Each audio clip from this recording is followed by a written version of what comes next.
One guy I've spent more than a little bit of time with this week is Scott Williams, and here is a story where last is definitely not least. The last man to make the squad last fall, overlooked by every NBA team in the draft. It was certainly one of the low points of Scott Williams' basketball career. But wow, what a difference a year makes. You know, the other day we're coming back and we just swept Detroit, and I'm sitting there with a glass of champagne in my hand, everybody's celebrating. And, you know, I just thought about that, just flashed back, and I was like, you know, last year this time, I was almost literally crying in my beer. Now I'm sitting here and I'm sipping up champagne. What a feeling. Scott Williams earned his seat on the Bulls' champagne flight home after sweeping the hated Pistons. For most of the season, he'd been the last man off the bench. Now he was among the first, a fan's favorite, though in the eyes of the veterans, he was still, as the Nike commercial goes, just a rookie. Gary, tell us what a rookie does. A rookie waits on the veterans hand and foot. He shines their shoes. He buys them lunch. He carries their bags.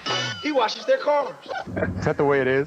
It is to a certain extent, you know. We go somewhere with a group of guys and it's like, you know, rookie picking up the tab, and I'm like, you know, I'm making a minimum, guys. You guys are making $4 or $5 million. It was a little easier for Williams when fellow North Carolina grad Michael Jordan took him under his wing. But it was actually another Tar Heel, Laker James Worthy, who had a greater impact on him, leading to his wearing number 42 at Carolina and with the Bulls. When I went to North Carolina, I said, well, William Worthy wore 42, so I'll go to Carolina, I'll wear 42 also. You kind of, you know, don't want guys to know that, you know, you really idolize them to that level. It kind of gives them an advantage over you, but it's come out now. The secret's up. From awestruck Laker fan to batting away key Laker baskets in the final moments of the final game, Scott Williams has not only earned his ring, but also respect. I'm telling you right now, I'm a veteran. I don't have to rack balls anymore. Maybe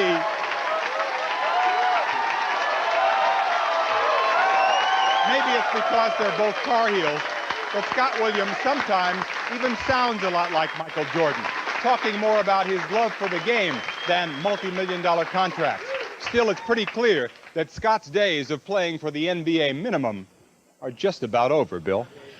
Jay, I think everybody's ready. Ray will bring him out here.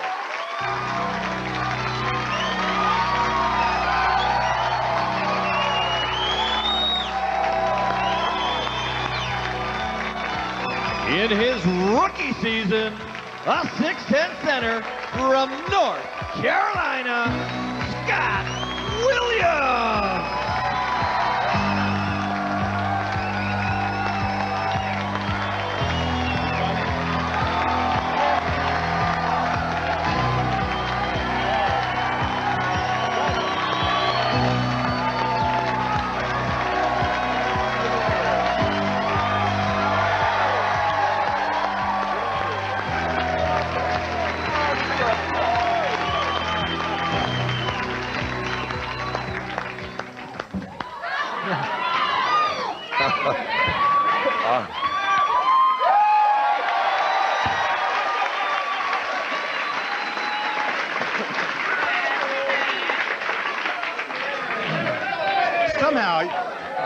Somehow you take a look at Scott Williams and you know he doesn't hate all this.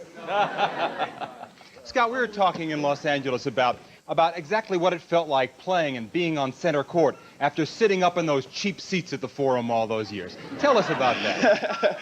It was something special. You know, I always dreamt of playing, you know, with the Lakers and winning a world championship. But if I had to beat them to get a ring, that was fine too.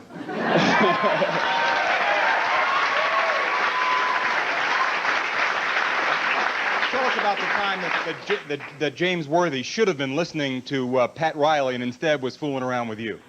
Well, I used to go down to the stadium there and with my buddy of mine, Sean Young, and we would always get there a little late because I was getting out of basketball practice and fighting traffic all the way down there. And one day we were walking to our seats and went up behind a bench, and you know, Worthy was sitting on a bench listening to Riley diagram the next play. Well, he saw me coming and just turned around and stood up and shook my hand and started carrying on a little conversation with me. About the time, about 3 or 4 ushers came over and about threw me out of the place. I got a little nervous after that, so I didn't go behind the bench anymore. No throwing him out now, Linda.